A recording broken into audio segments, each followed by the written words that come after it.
Hey friends, I just wanted to go through a page in our workbook with you really quick.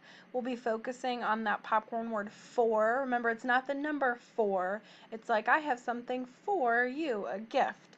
So Fritz is up here, and he was the one who said the Super Kids sent gifts for the pets, or it was his idea. So that's what he's saying. Now we're going to read the tags and then figure out which animal the tag should go to. So up here, this is where you would be tracing it, and when you guys are done watching, you'll be writing that popcorn word F-O-R is for.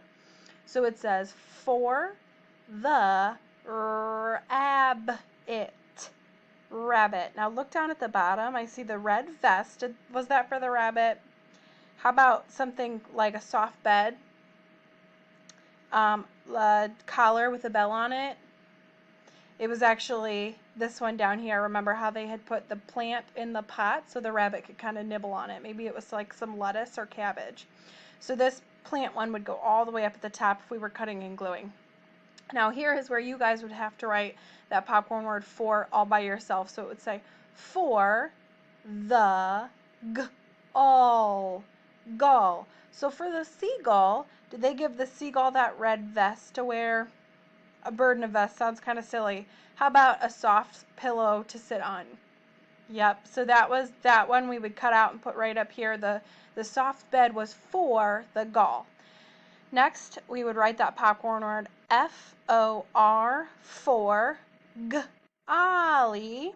For golly. Now we have two left, the red vest or the bell and the collar.